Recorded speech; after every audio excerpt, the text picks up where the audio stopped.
The Pacific Coast, a vast untamed connection between land and sea. Washington's 150 miles of coastline is always changing, but today a new divide is forming. If we don't grow our economy out here is going to die. Adrienne Jones owns Tides and Anchors boutique on the Westport waterfront. These are fun, they're a steak brand. Like many here, she's worried about the future of her hometown and family business. We have a commercial crab boat. My husband's been on deck for, I can't even count how many years.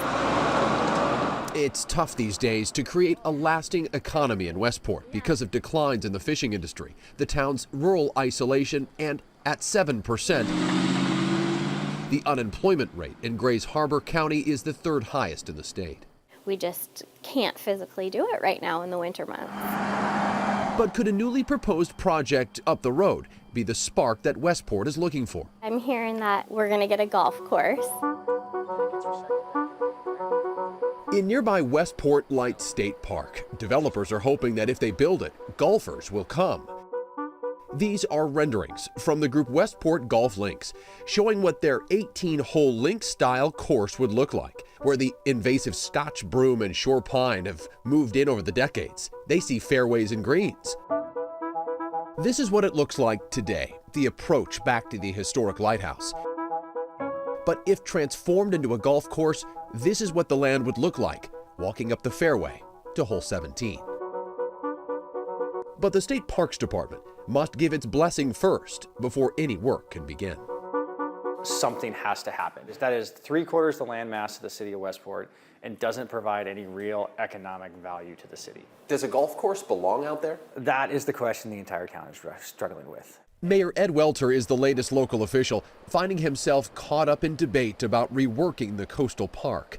The State Parks Department says the area does include what's called extensive interdunal wetlands, ponds of water between coastal sand dunes. A golf course was tried here back in 2007 before the Great Recession, but funding dried up faster than a sand trap in August. There's a lot of very usable land in that area. Local leaders throughout Grays Harbor County are also banding together, urging the state to permit and approve the project, hoping a rising economic tide will lift all boats. There is so much opportunity in Grays Harbor County for economic development, and we desperately need it. We need the jobs. In Grays Harbor is just one community. Whatever happens good in Hoquiam is good for Ocean Shores, and whatever happens in Westport is good for Hoquiam. I mean, we're all in it together. Ocean Shores is right there across the water.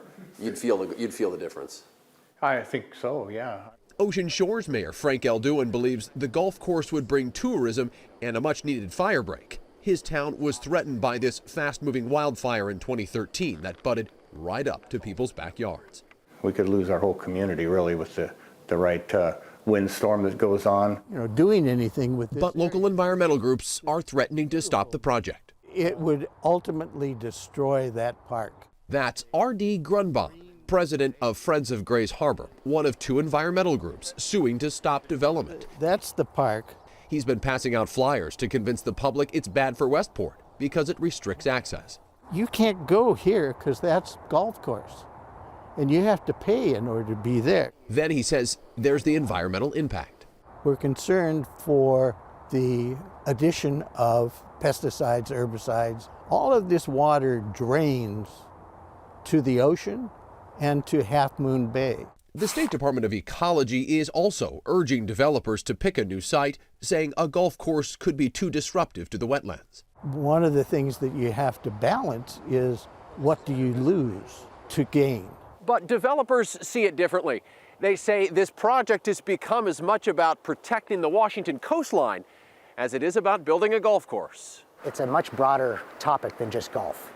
Ryan Day is president and CEO of Westport Golf Links, the group trying to build the course.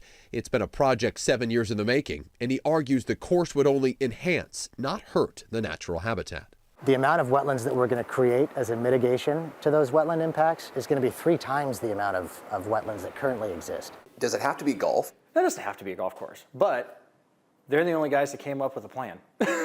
And it's not a bad plan. This is as good as it gets, and an opportunity to bring the most authentic form of Scottish links golf to Washington's coast absolutely will put us on the map. A destination with a strong economy. We just came out with our crab design. Sounds nice to those who call Westport home. I would ideally love to see my business open 7 days a week and to see it thrive. But to do that, We need to grow our local economy out here in Westport and continue to thrive so we can stay open. along a coastline that's always changing by wind and by water, the future is also sculpted by choice over what Westport will become. Local leaders hope the state won't over-regulate this project to death. Ultimately, that's up to the State Parks Department to decide whether it can move forward. The public comment period for that starts next week. Jake Wittenberg, King 5 News.